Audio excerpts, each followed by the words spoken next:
Good morning, children. Today we are going to continue lesson 2 of your ISC Plus 2 history book. The name of the chapter is Major Issues After Independence. And in this module, I am going to discuss the issue of transfer of assets and water dispute between India and Pakistan. Let's discuss the objectives of the topic. In the last module, I had already discussed with you the refugee problem between India and Pakistan. Due to independence and partition of the country, many people had to leave their ancestral property and move to other nations. Along with the refugee problem, another problem was transfer of assets and river water dispute between India and Pakistan. And finally, we will discuss the integration of princely states. In this module, I'll discuss with you the issue of transfer of assets between India and Pakistan. Along with it, we will also discuss river water dispute between both the countries and how finally this issue was resolved. Let's first discuss the new terms of this topic. The first word is arbitral tribunal. An arbitral tribunal or arbitration council is a panel of unbiased adjudicators which is convened and sits to resolve a dispute by way of arbitration. Students, here adjudicators means someone who presides and gives judgment during a formal dispute or competition. In short, arbitral tribunal is a person or group that makes an official decision about something, especially about who is right in a disagreement. The next word is liability, the state of being legally responsible for something. The next word is communal rights. Communal rights are nothing but clashes between two or more communities owing to clashes of communal interest. In short, it means rivalry between the people of different religions because they have different interests. The next word is displaced person. Someone who has been forced to leave their home, especially because of war or a natural disaster. So, displaced person is a person who has been forced to leave his country because of fear of being killed in his own country. It can be due to war, civil war, or any other natural disaster. The next word is Displaced Persons Act. An act to provide for the payment of compensation grants to displaced persons and for matters concerned with them.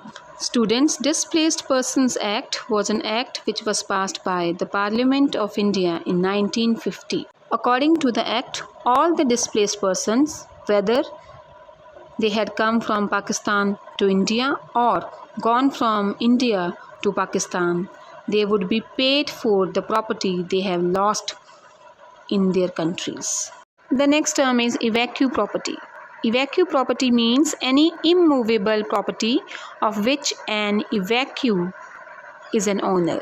Here, students, evacuee means a person who is withdrawn or removed from a place of danger or a disaster area. So, all those persons who had to leave their ancestral property and they have gone from India to Pakistan or they have come from Pakistan to India were the evacuee people.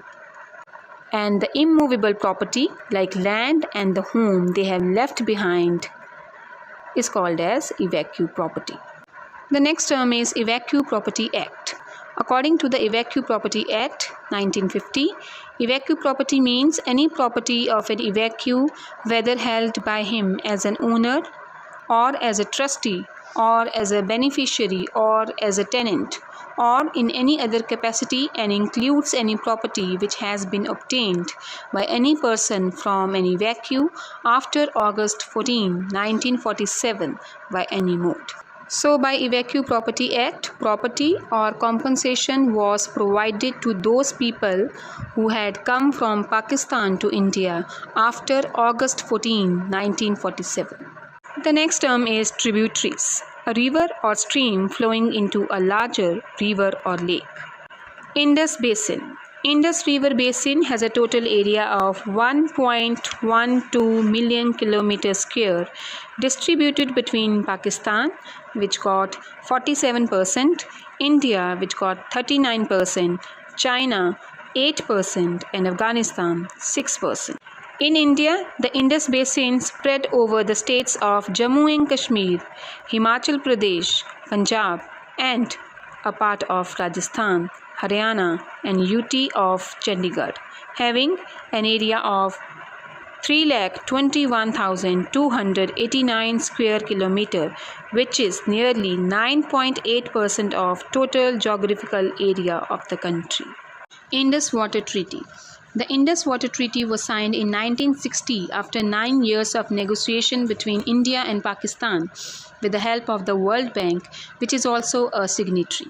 Indus Water Treaty was signed between India, Pakistan, and World Bank in 1960.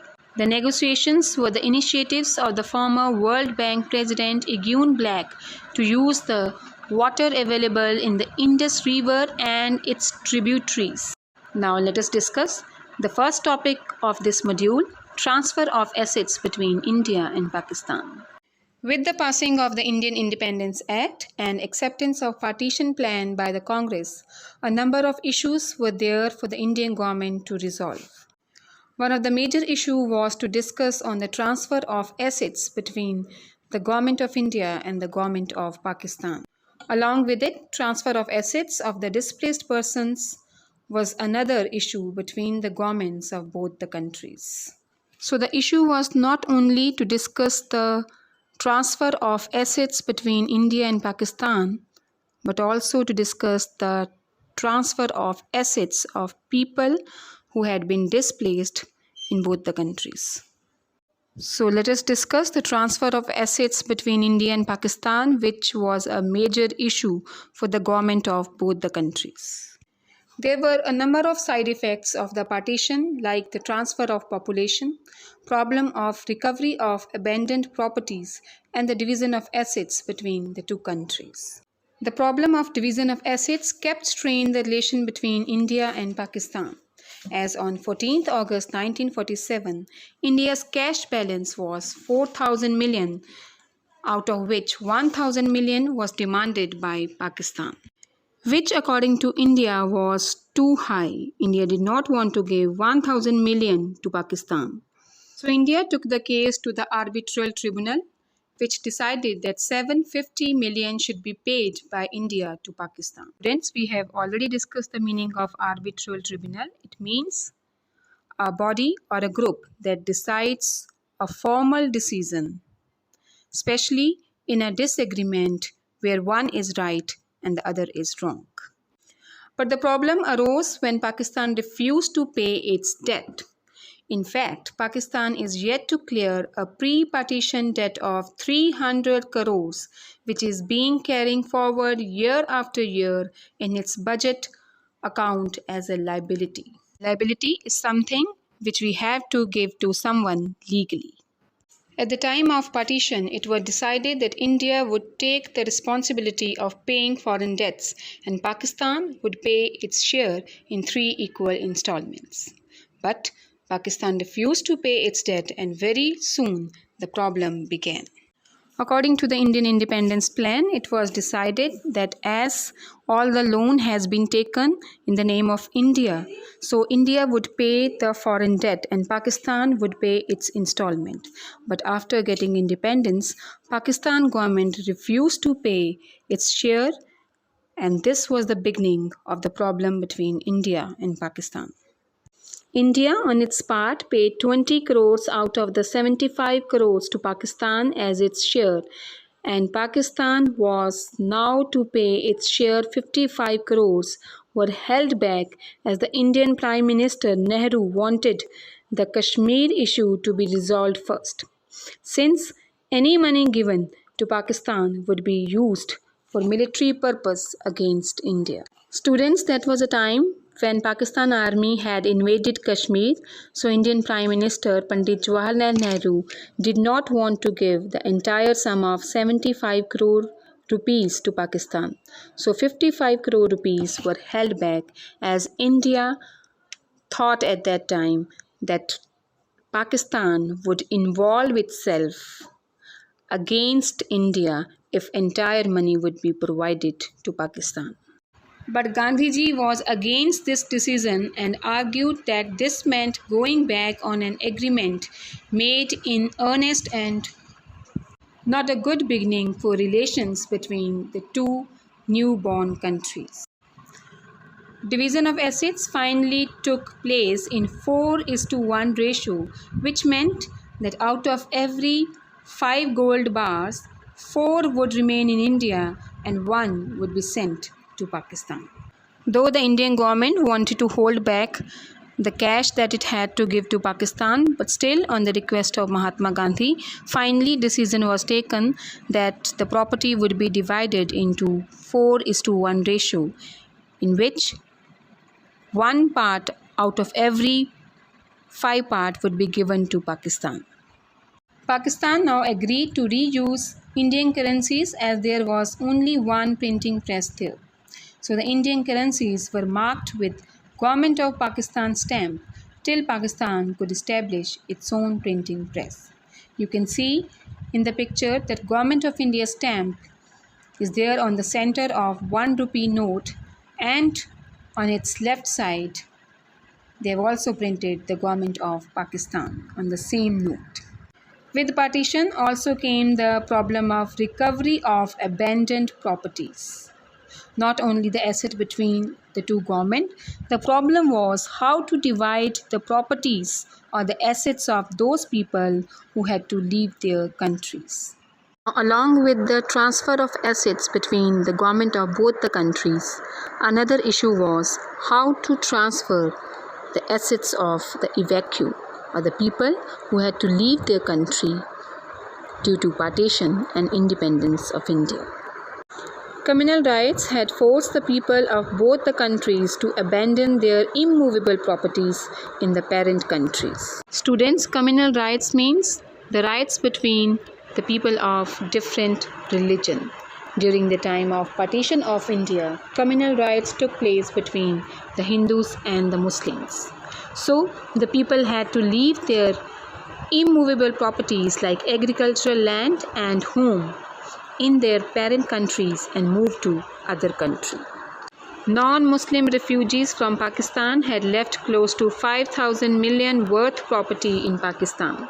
So the people who had come from Pakistan to India, who were the Hindus and the Sikh families, they had left almost 5,000 million worth property in their parent country, that was Pakistan. On the other hand, Muslim refugees from India had left 1,000 million worth property in India. Negotiations by both the countries began as early as 29 August 1947. India wanted the refugees to give compensation for the property they had left behind. Pakistan also held the opinion that the matter should be solved on case-by-case basis. The property should be either transferred or sold. So both India and Pakistan showed their concern for the people who had come to their country, as they thought that these were the people who had to abandon their actual properties from the country that they have come, and they should get their due of that property. Finally, in 1954, India decided to use the evacuee property for the benefit of the refugees by passing a Displaced Persons Act in the Parliament. By passing this act, the Government of India showed its intention that it wanted to compensate those people who had left Pakistan and have come to India after August 14, 1947. In 1956, both the governments, India and Pakistan, decided to transfer evacuee bank accounts, lockers, and safe deposits.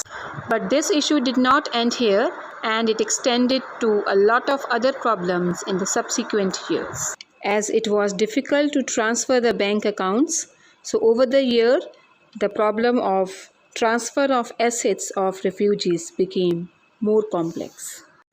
Now, the second issue that we are going to discuss in this module is river water dispute between India and Pakistan.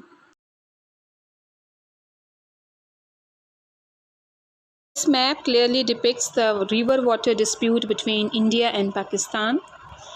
The problem was to distribute the water of river Indus and its tributaries. This is the red color line that I have drawn is river Indus. Here you can see the river Jhelum, which went to Pakistan after the partition.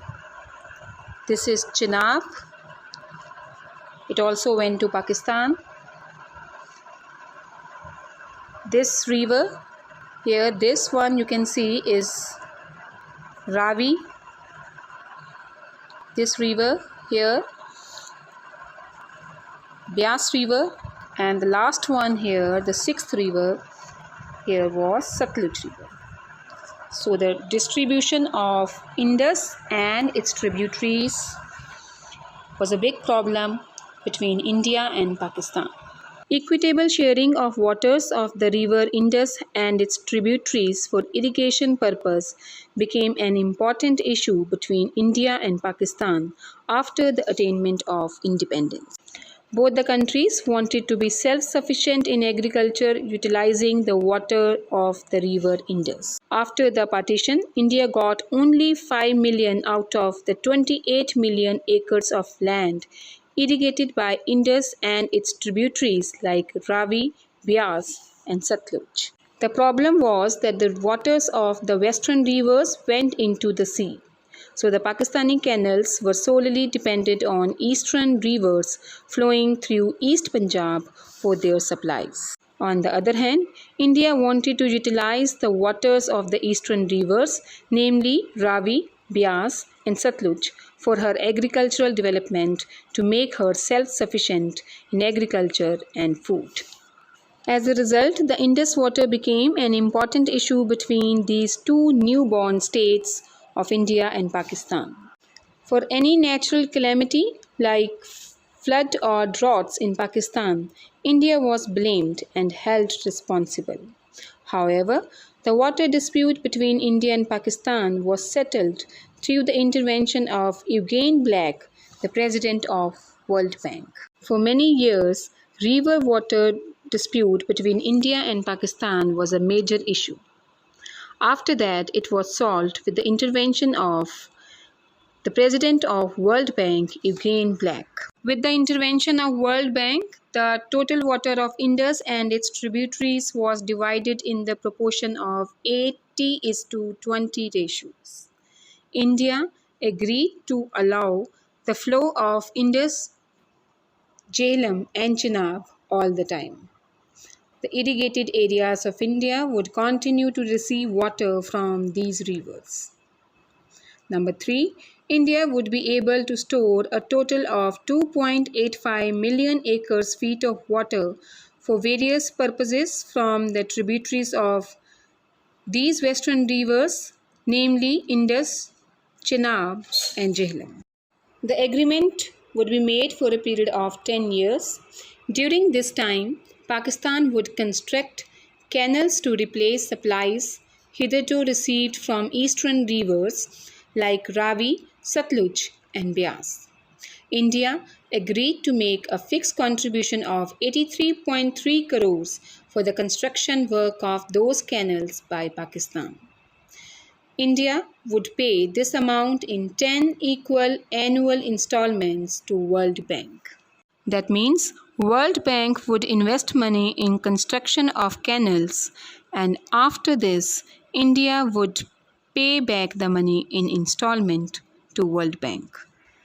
Austria, Canada, Germany, Britain, New Zealand, and America agreed to pay generously to this Indus Basin Development Fund.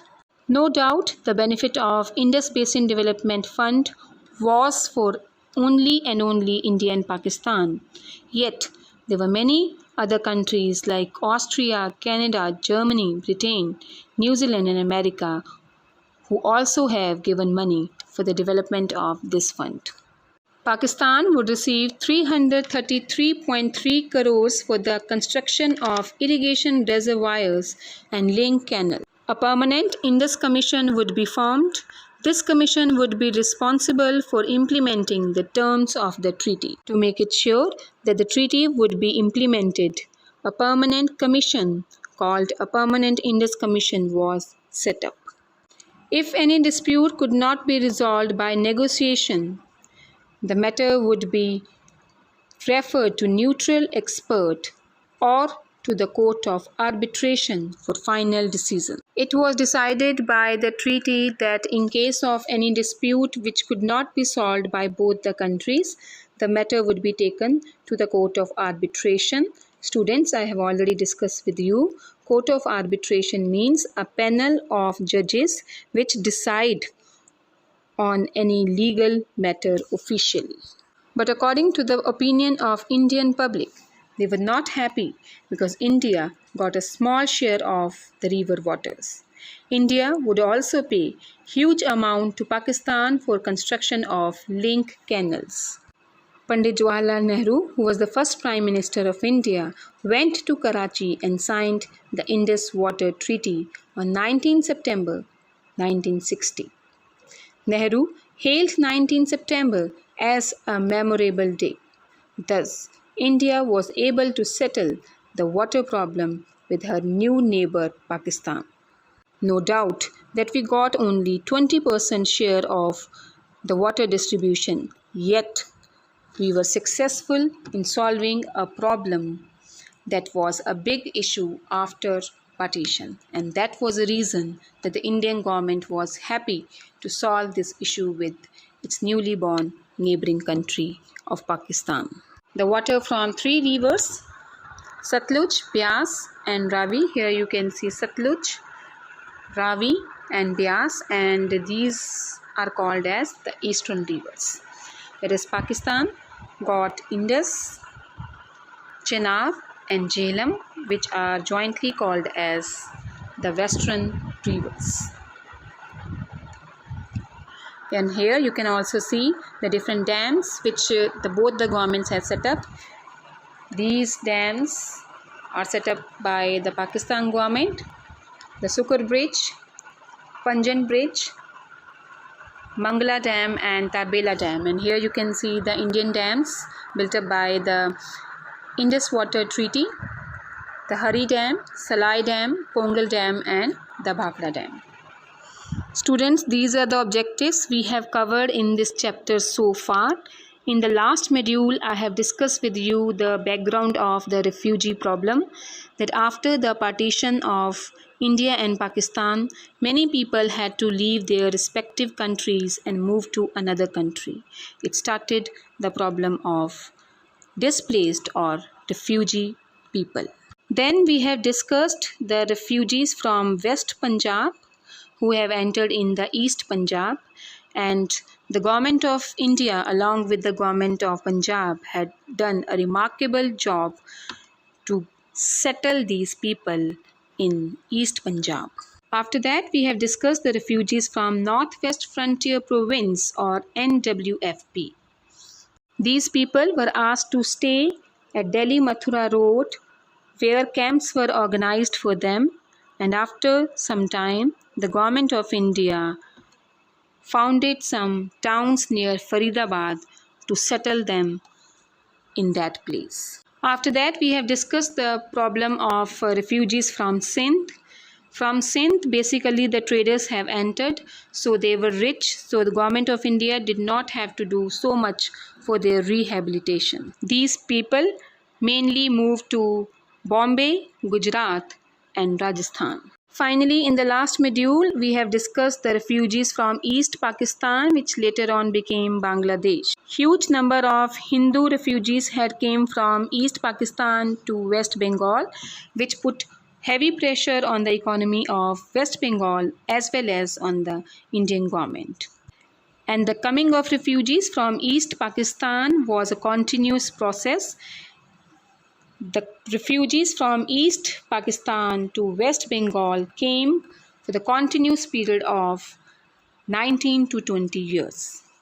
With the creation of Bangladesh in 1972, finally this problem was solved and refugees were sent back to Bangladesh. In this module, we have covered the following topic. We have started our module with the topic of transfer of assets between the government of India and Pakistan. There was a big issue that how the transfer of assets would take place, and finally it was decided that the transfer would be take place into 4:1 ratio. That means in every 5 gold bars, the 4 gold bars would be given to India and the 5th one would be given to Pakistan. And we have discussed the problem of transfer of assets of evacuee people, those people who had to leave their country because of partition of India and Pakistan during 1947. The Indian government passed Displaced Persons Act in 1954, where the government of India said that it would compensate to those people who have come from Pakistan to India. And then we have discussed the river water dispute, that there was a big issue that how the river water should be distributed between both the countries. And finally, we have discussed that Indus Water Treaty was signed in 1960, whereby it was decided that Indus water distribution should be done on the basis of 80:20 ratio. That means India would get 20% of water distribution and rest would be given to Pakistan. Though the Indian public opinion was against it because we got only 20% of the river water distribution, yet it was a great diplomatic win for the government of India to solve the problem of water distribution with Pakistan. These are the questions we have discussed in this module. What was the Displaced Persons Act? Number 2. What was the Indus River water dispute? Number 3. Who was Eugene Black? Number 4. Discuss how the World Bank tried to settle the Indus River dispute. The next question is, what was the Indus Basin Development Fund? And the last question is, when was the Indus Water Treaty signed? Why was the public opinion in India against this treaty? I hope you have understood this topic. With the help of this explanation and internet, you are advised to make the notes of this topic. We'll meet you in next session. Till then, have a nice day.